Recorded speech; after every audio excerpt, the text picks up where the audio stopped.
Diante da palavra do Senhor, então, meus irmãos, nós seguiremos hoje, diante da nossa série, a série de fevereiro, identificando Jesus, e hoje nós veremos mais um texto da palavra do Senhor ao nosso coração. Eu convido a igreja presente, reunida, à leitura do Evangelho de Lucas, capítulo 4, do verso de número 16 ao verso de número 30. Texto este que nos será o texto base para a nossa reflexão e aplicação diante da identidade de Jesus. Quem é esse Jesus? O que ele fez? Nós iremos pensar um pouco hoje sobre a identidade de Jesus mais uma vez. Palavra do Senhor no Evangelho de Lucas, capítulo 4, do verso de número 16 ao verso de número 30. Nos diz assim, então, a palavra do nosso Deus. E eu peço à igreja que não feche a Bíblia, não feche a palavra do Senhor ao longo da exposição. Verso de número 16. Jesus foi para Nazaré, onde havia sido criado. Num sábado, entrou na sinagoga segundo o seu costume e levantou-se para ler. Então lhe deram o livro do profeta Isaías. E abrindo o livro, achou o lugar onde está escrito: O Espírito do Senhor está sobre mim, porque Ele me ungiu para evangelizar os pobres. Enviou-me para proclamar libertação aos cativos e restauração da vista aos cegos, para pôr em liberdade os oprimidos e proclamar o ano aceitável do Senhor.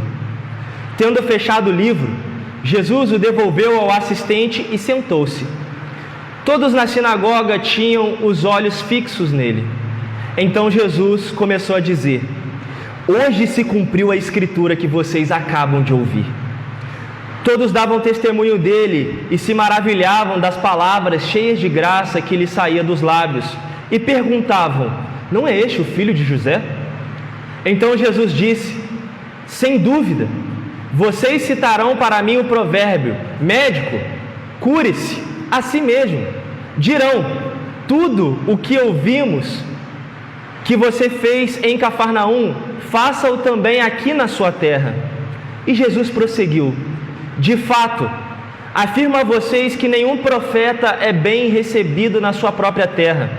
Na verdade, lhes digo que havia muitas viúvas em Israel no tempo de Elias, quando o céu se fechou por 3 anos e 6 meses, reinando grande fome em toda a terra. E Elias não foi enviado a nenhuma delas, a não ser uma, viúva de Serepta, de Sidom.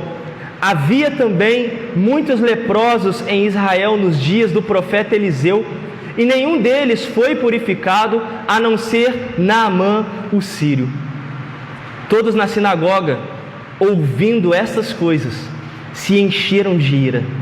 E levantando-se, expulsaram Jesus da cidade e o levaram até o alto do monte sobre o qual a cidade estava edificada, para que de lá pudessem atirá-lo abaixo. Jesus, porém, passando pelo meio deles, foi embora. Palavra ao nosso coração, a igreja diz: Amém. Irmãos, certamente esse ditado popular já circulou nos nossos ouvidos no nosso dia a dia, que é: se você deseja conhecer uma pessoa, faça o quê? Faça o quê? Vocês não sabem dessa? Dê poder ou viva com ela. Também, né, Gigi?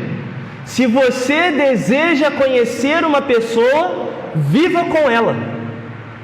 Porque ao viver, nós temos o quê? O desvendar dos olhos. Começa o processo de uma revelação pessoal. E é muito interessante pensar que quando nós convivemos com alguém, os segredos são revelados, os hábitos são compartilhados, as intenções também direcionadas e, por fim, diante dos segredos, dos hábitos, das intenções, nós começamos a perceber o modelo de vida de cada pessoa. Talvez seja esse um dos motivos que o casamento ele é tão difícil, porque juntam-se duas culturas, duas cabeças completamente diferentes, e assim começa um novo elo de hábitos, segredos, revelações e diria que as cenas da vida. Eu gosto de enxergar a vida como um teatro. Eu não sei se você já pensou nisso. Na medida em que ao longo dos dias, ao longo dos momentos, nós somos aqui atores, e de fato, não no sentido da máscara, embora muitos coloquem, mas no sentido de que temos que interpretar e viver a vida e assim apresentar quem nós somos, não é verdade? E quando nós pensamos nisso, meus irmãos, nessa questão da cena da vida, da revelação, alguns, ao nos ver, ao te ver, vão falar assim: meu Deus, era isso tudo mesmo? Parece que vem um espanto ao ver algumas revelações, ou até mesmo, nossa, estou admirado, essa pessoa de fato, ela prega e ela vive o que ela prega. E até mesmo, irmãos, diante disso nós vemos alguns aprendizados.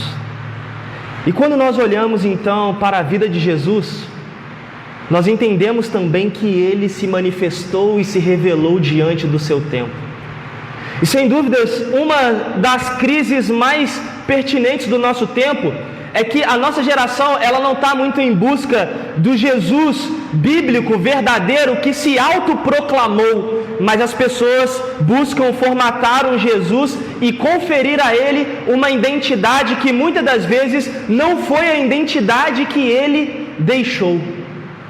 E hoje aqui o texto nos chama a pensarmos mais uma vez sobre a identidade de Jesus e sobretudo aquele que vai se autodeclarar, se autoproclamar, se automanifestar, ou seja, Jesus aqui ele está se revelando: eu sou isso. E é muito interessante pensar que no primeiro momento, domingo passado, nós aprendemos que revelaram Jesus, falaram, o anjo disse o que seria o Senhor. Mas agora não, agora a perspectiva é diferente. O próprio Senhor Jesus, ele vai confirmar aquilo que os anjos falaram em Lucas capítulo 2. Então o texto de hoje, irmãos, nos fala de um Jesus capacitado pelo Espírito Santo para desenvolver o seu ministério terreno. Então o texto de hoje nos fala sobre o início do ministério de Jesus. Como Jesus se apresentou, como Ele se revelou e como então Ele inicia o seu ministério. E de antemão o texto coloca que Jesus ele faz uma revelação impactante. As pessoas recebem primeiro a palavra, que até certo modo gera uma admiração, mas depois Jesus ele aplica aquela palavra. E o povo já meio que, é isso mesmo? Jesus, sério? Mas é exatamente isso que acontece aqui. E aonde se passa essa história? O texto nos diz que Jesus está em Nazaré e, como de costume, Jesus ele frequentava a sinagoga. Ele estava no lugar, e a sinagoga era um lugar de adoração e também de instrução do povo de Deus naquele tempo. E então Jesus, como um judeu, ele vai à sinagoga para então compartilhar da vida do povo e da atividade religiosa do templo de Israel. Mas na sinagoga, Jesus então é convidado. Ele então vai ler o livro do profeta Isaías e assim ele se apresenta. E é muito interessante pensarmos, irmãos, que Jesus, ele não precisa de apresentações. Ele não precisa de remodelagem. Ele não precisa de pessoas dizendo o que ele é, no sentido de ele tem que ser assim ou assado. Não. Ele mesmo coloca a sua identidade, o seu RG, a sua carteira sobre a mesa e diz assim: eu sou isso aqui. Portanto, hoje a palavra ao nosso coração é sobre identificar Jesus a partir do seu ministério. Qual foi o ministério de Jesus? Qual foi o propósito de Jesus? O que Jesus veio fazer nessa terra e quais foram as obras dele diante da sua vida? É isso que nós vamos pensar e aprender hoje pela manhã. Então, de uma forma didática, eu quero dividir este texto em 3 cenas. Já que estamos falando de cenas da vida, momentos de revelação, vamos fazer desta peça, deste texto bíblico, um verdadeiro teatro. E eu quero aqui então destacar 3 cenas principais ao nosso coração. A primeira cena eu quero chamar de a cena da revelação do ministério de Jesus. E eu peço à igreja que leia do verso de número 17 ao verso de número 21. Vamos lá? A igreja?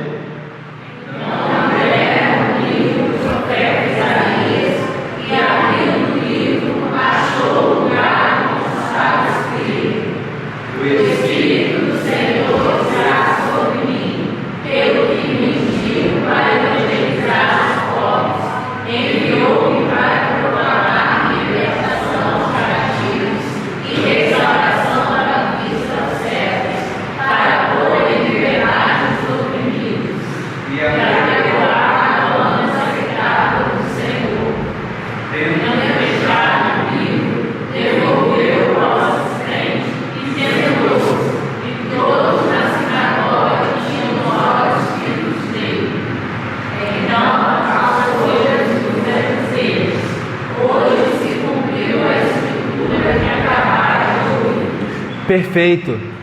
Perceba que Jesus, ele começa o seu ministério, a sua revelação ministerial, a partir de um ponto muito importante. Eu gostaria que a igreja observasse isso aqui.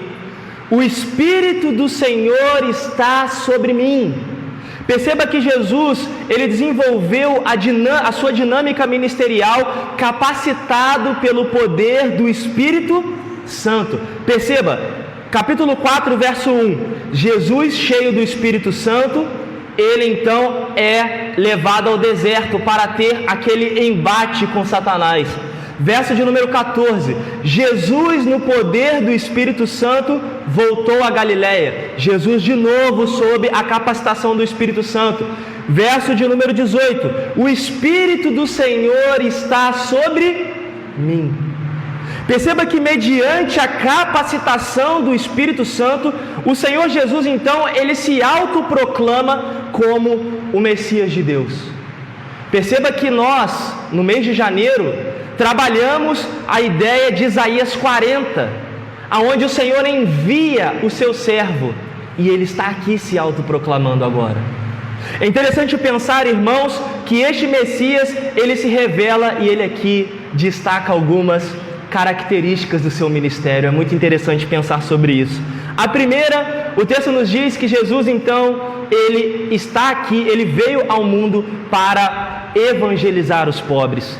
A salvação aqui está destinada àqueles que são pobres. Mas que pobres? Pobres que não têm dinheiro? Pobres que não são economicamente saudáveis? Não é essa a ideia. A pobreza que o texto fala é a pobreza espiritual, é a miséria de coração. Não é pobreza daqueles que moram nas periferias, daqueles que estão, mas todos, tantos ricos, tantos pobres, quanto classe média, todos estão falidos espiritualmente. Então Jesus aqui, ele é ungido de Deus para levar o Evangelho, a boa nova de salvação e também a má nova de condenação. Porque se você não recebe, se Deus não derrama sobre você o Evangelho, você recebe a má nova, você está condenado, continua condenado. Mas se você recebe a salvação de Jesus, sim, você está perdoado e salvo. A outra característica que o texto nos traz é que ele veio também libertar os cativos. Perceba, não é sobre condição novamente, mas sobre a ideia de libertá-lo da condição social, política, econômica e espiritual. A ideia aqui é libertar a vida do ser humano deste mundo tão fadado ao fracasso. Aqueles que estão cativos e amarrados a esperanças políticas, econômicas, sociais, Jesus, ele vem restaurar e libertar aqueles que estão falidos espiritualmente, para que a nossa esperança então não esteja nesse mundo, mas esteja sim no Senhor, naquele que vem, naquele que nós dizemos: Maranata, ora vem, Senhor Jesus. Outra característica do ministério de Jesus, restaurar a visão dos cegos. Veja que o Senhor, ao longo do seu ministério, Ele destacou e restaurou a visão física e tanto a espiritual, as duas. Mas não apenas do milagre, mas principalmente da espiritual, para que todos vejam e reconheçam a glória do Filho de Deus. Então Jesus, Ele vem abrir os olhos, Ele vem desvendar uma venda chamada pecado, Ele vem quebrar a cegueira espiritual e derramar um olhar de graça e misericórdia.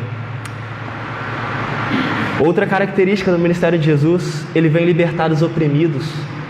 Percebe-se que nos tempos de Israel, o povo de Deus esperava uma libertação de Roma, sair do cativeiro romano, porque Roma imputava sobre Israel impostos, sanções, penas, juízo, e o povo estava louco para se ver livre daquela opressão de Roma.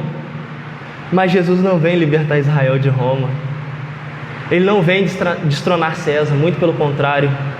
Ele vem apontar que Ele vem para libertar o povo das garras das trevas, da garra do inimigo, da garra do maligno, da morte.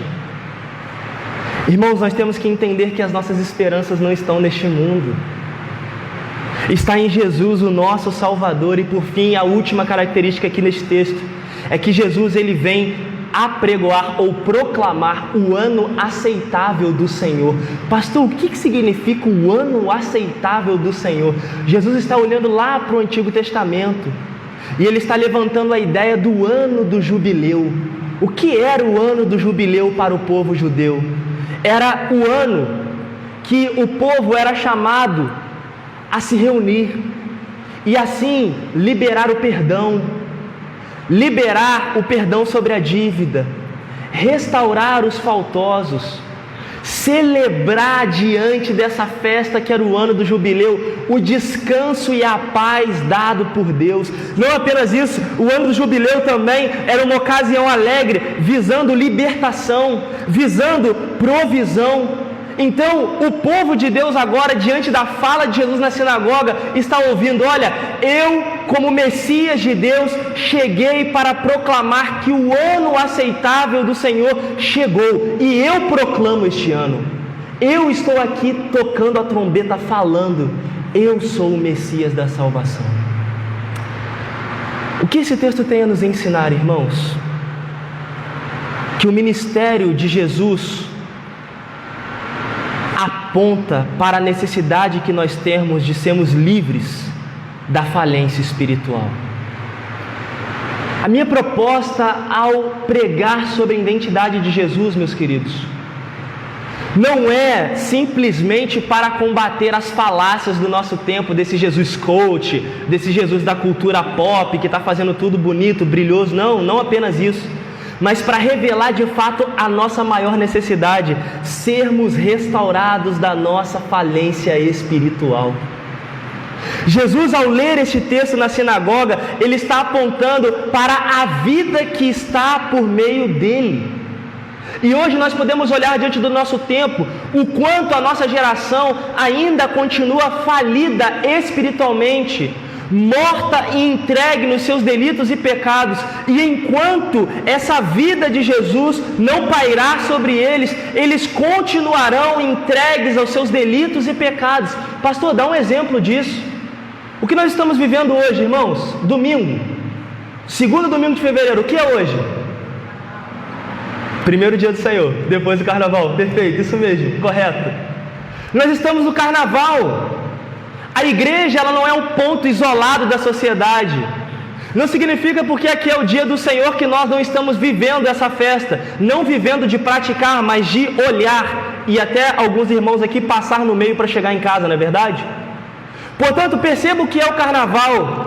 O carnaval é a festa que começa numa falsa alegria, simbolizando brincadeira, simbolizando aqui algum tipo de diversão, simbolizando liberdade.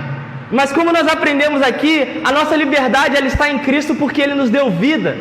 Mas essa festa, ela não começa com alegria e com salvação, muito pelo contrário, ela começa com tristeza, com alegria, vulgo tristeza, e termina com cinzas, com morte.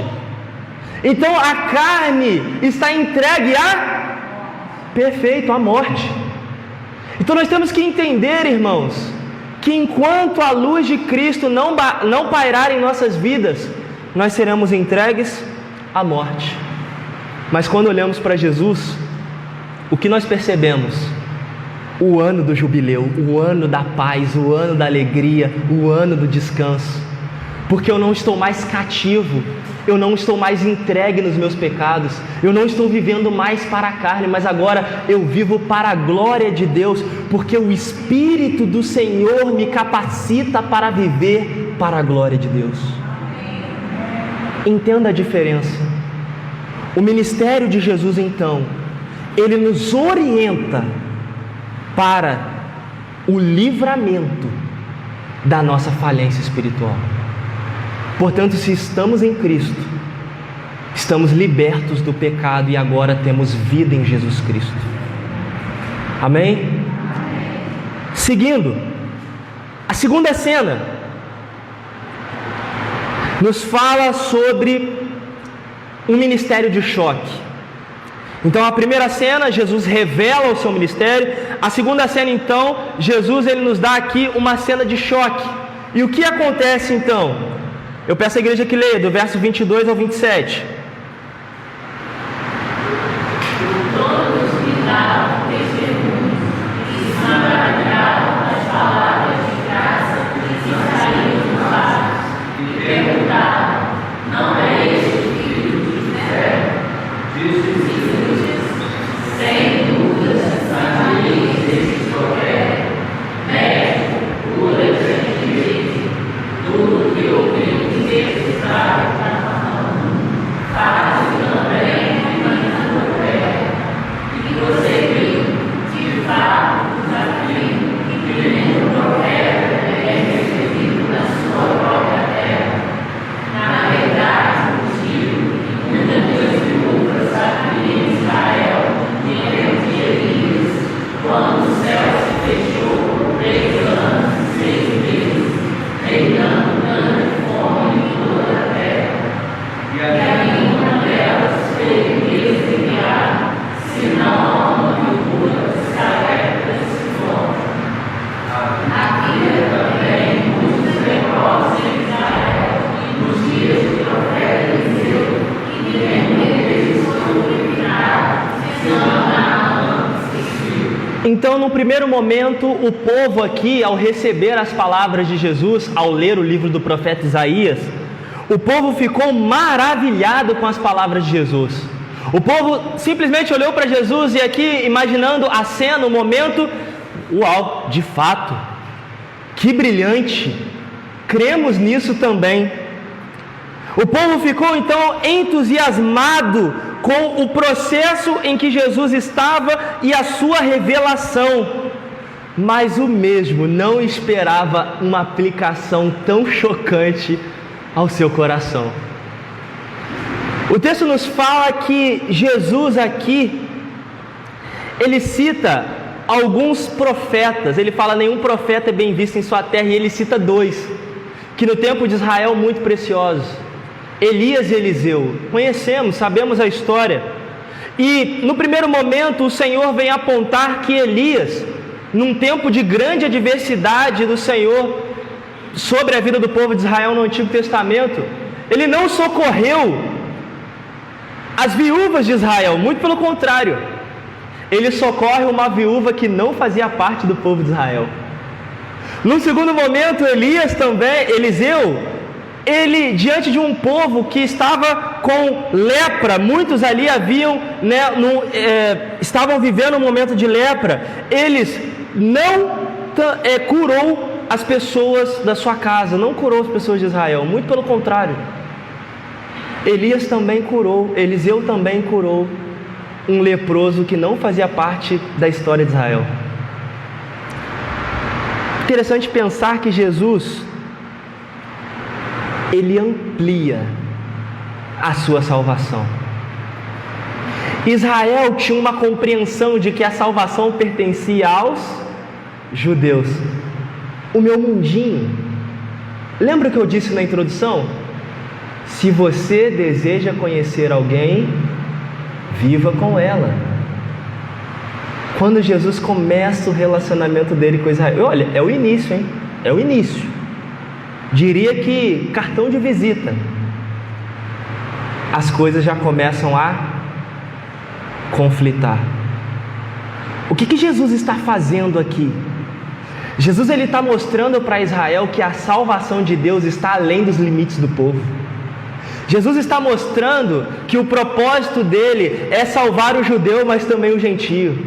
Jesus está mostrando que a salvação não é uma privação ou uma exclusividade do povo de Israel, muito pelo contrário, é para fora.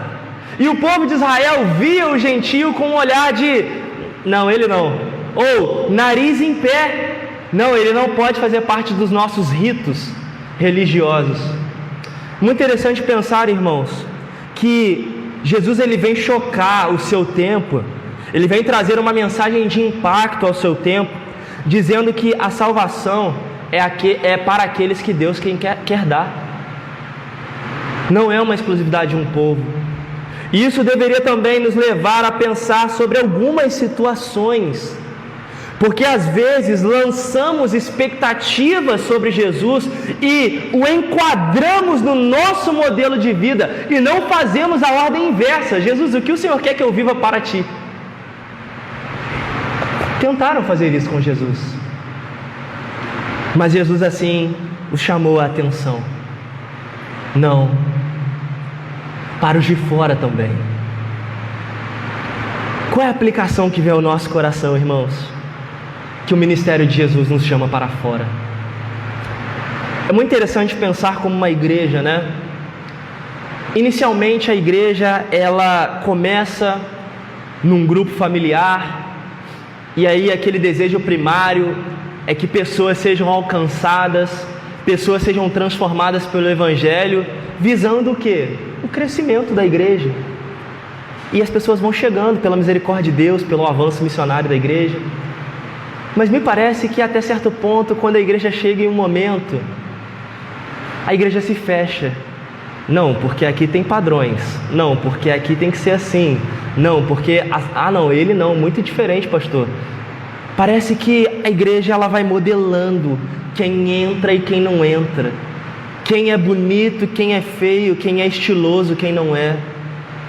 Parece que elenca-se um critério muito supérfluo diante da salvação e o propósito que é muito superior ao nosso, que é de salvar o pecador e tirar lá das trevas. E quando eu falo lá das trevas, são trevas que nós às vezes não temos dimensões para pensar e até mesmo processar, de tamanho nível de perversidade, de pecado.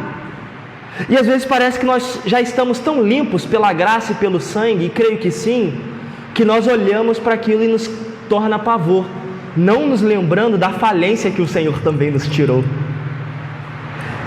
A palavra aqui de Jesus a essa sinagoga, a essas pessoas, era uma palavra para quebrar paradigmas, quebrar preconceitos, quebrar ideias religiosas, culturais.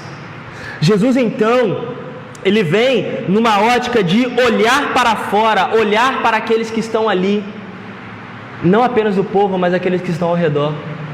Irmãos, eu venho falar de uma experiência que eu vivi essa semana lá no curso do Centro Evangélico Missionário. Nós tivemos uma aula sobre os desafios da igreja na contemporaneidade. Irmãos, e que desafios vocês acham que são? Quais desafios vocês aí, de um modo muito rápido, pensam que ali nós refletimos, estudamos, debatemos, aplicamos, concordamos, discordamos?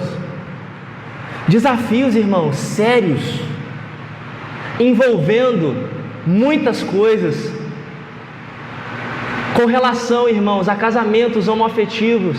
Como a igreja está respondendo a isso? Com amor, sabedoria e graça. Abuso dentro do lar, marido agredindo esposa com palavras ofensivas e vice-versa. Abuso de poder, abuso dos idosos. Como que a nossa igreja está enxergando essas coisas? E a reflexão que eu fiz é que parece que nós, às vezes como igreja de um modo geral, falo aqui no modo geral, parece que nós estamos dentro da igreja, dentro da nossa sinagoga, comendo chocolate, partilhando da mesa, sorrindo, todo mundo limpo, legal, sorrindo, bacana, que legal, Jesus está aqui, de fato está. Mas ao olhar para o mundo parece que está caindo foguete, parece que as coisas estão explodindo, e nós estamos aqui na nossa sinagoga, sim, tudo bem, muito bom, mas não. Jesus está fazendo exatamente isso, Ele está levando as pessoas para fora da sinagoga, para fora da sua comunidade, e olhando a salvação é para aqueles que estão falidos espiritualmente, e não está em nós, irmãos, olhar o tamanho do pecado do outro, mas está em nós apregoar o ano aceitável do Senhor. O ministério de Jesus nos chama para fora. Última cena. Terceira cena. A terceira cena eu chamo de o resultado. Primeira cena, a revelação do ministério de Jesus. A segunda cena, um ministério de impacto, de choque. E a última cena, o resultado. O que aconteceu depois das palavras de Jesus? O texto nos fala do verso 28 ao verso de número 30. A igreja, por favor, leia. Todos na sinagoga ouviram essas coisas, diziam e riam. E levantando-se, expulsaram da cidade e levaram até o cimo do monte sobre o qual estava edificado, para que lá o crucificarem abaixo. E Jesus, porém, passando por entre eles, despediu-os. Se você deseja conhecer alguém, se você deseja conhecer alguém, todos na sinagoga, ouvindo estas coisas, se encheram de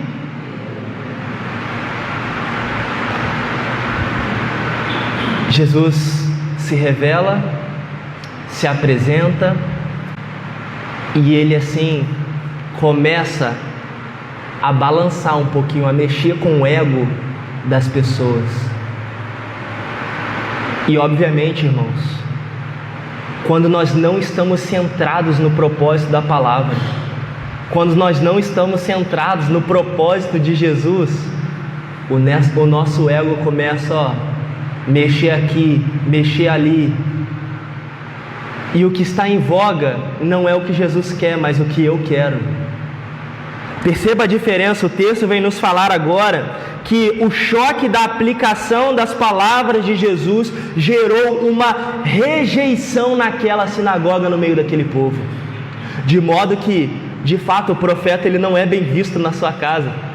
Porque o profeta ele fala a verdade, o profeta ele não está comprometido com o ego humano, ele está proposto a entregar aquilo que Deus quer que ele entregue. Profeta no sentido de proferir aquilo que Deus quer na palavra. E perceba que Jesus aqui, ele não fala nada fora, ele lê ele lê o profeta, ele lê o rolo do profeta. Então o profeta é aquele que profere a palavra. Mas a palavra gerou um grande incômodo. A palavra gerou turbulência no coração. Então, sinceramente, irmãos, na real mesmo, o texto nos fala que a palavra de Jesus ao coração gerou ira. Não apenas ira, o desejo de remover Jesus da cidade. Vai embora daqui, sai daqui. E ao mesmo tempo a palavra também revela o desejo de morte. O negócio foi tão profundo, foi tão intrínseco ao coração, tão chocante, impactante, que as pessoas então resolveram levar Jesus a um penhasco para dar fim à vida dele. E Jesus assim, ele vai embora, demonstrando também que para viver o ministério de Jesus existe um custo, desafio. A palavra do Senhor, irmãos. nos leva a pensarmos que Jesus, ele confronta o nosso ego toda hora. Ele coloca para fora a sua identidade, mas nós temos que ver aqui quem nós pretendemos pela graça ser diante dessa palavra. Seguidores de Jesus, vamos sair correndo com Jesus? Ou vamos ficar na sinagoga tentando matar Jesus? A aplicação desse texto ao nosso coração, fechando a mensagem, irmãos, é que muitos rejeitarão o Senhor. Muitos receberão a revelação do Messias de Deus, de Jesus, o Filho de Deus, e de alguma maneira tentarão ajeitar aqui, ali, fazer isso, fazer aquilo. Mas Jesus não está preocupado com isso não. A palavra do Senhor, ela vem confrontar essa festa mundana chamada Carnaval. Ela vem confrontar o nosso pecado e nos chamar à santidade. Ela vem confrontar os nossos propósitos de não sermos um clube, uma reunião de pessoas fechadas, mas olharmos como um todo a sociedade e entendermos que, mediante a palavra de Deus da igreja, há mensagem de salvação e restauração. Mas para isso, a vida de Jesus aqui também nos ensina que existe um preço a ser pago. Portanto, se você hoje se sentiu chamado para viver o ministério de Jesus, eu quero dizer a você, não será fácil. Aqueles que desejam piedosamente viver em Cristo serão perseguidos. Portanto, não se assuste se você na sua família está lá pregando que a melhor alternativa para um casamento sadio entre jovens é o sexo depois do casamento. Não se assuste, vão te recriminar, vão te chamar de maluco, vão te chamar de antiquado, vão te chamar de velhaco, vão te chamar de tudo, mas você sabe o princípio da santidade. Não se espante se as pessoas não quiserem mais te chamar para os eventos da família, para os eventos da sua escola, do seu trabalho. Não que você vai ser o crente antipático e o chato que só fala de Bíblia toda hora, não é isso que eu estou dizendo. Mas que o seu modelo de vida leva as pessoas a terem certo tipo de rejeição, porque em você está a palavra de Jesus. Portanto, aqui há um custo, mas nós não enxergamos esse custo como algo que vai nos prejudicar, muito pelo contrário, mas algo que vai temperar a vida de outras pessoas. E aqui Jesus, ele sai da sinagoga, ele vai embora de Nazaré e começa o seu ministério público. Assim então, curando, libertando, ensinando, pregando. E esse também deve ser o movimento da igreja. Concluindo então, irmãos, a mensagem, se você deseja conhecer uma pessoa, ande com ela. E hoje, a face que nos é apresentada de Jesus é de um ministério onde ele se autoproclama: a salvação está aqui, é isso, eu sou isso, e proclamo: o ano do Senhor chegou. O ministério de Jesus então vai revelar que é um ministério de impacto, não indo ao encontro daquilo que nós queremos, mas completamente na perspectiva do que Ele quer. E por último, o ministério de Jesus vem nos mostrar que há um preço a ser pago, e que muitas das vezes, diante da vida, nós teremos que correr também. Nós teremos que sair, mas há um preço. Sendo assim, que Deus nos abençoe, que Ele nos fortaleça, que Ele nos dê o encorajamento para abraçarmos esse ministério profético de Jesus, e que a nossa igreja avance, pregando o ano aceitável do Senhor, proclamando também uma mensagem de que as pessoas é que devem se enquadrar no Evangelho, e também consciente do preço que nós teremos que pagar até o retorno de Jesus. Que Deus nos abençoe e nos fortaleça. Amém.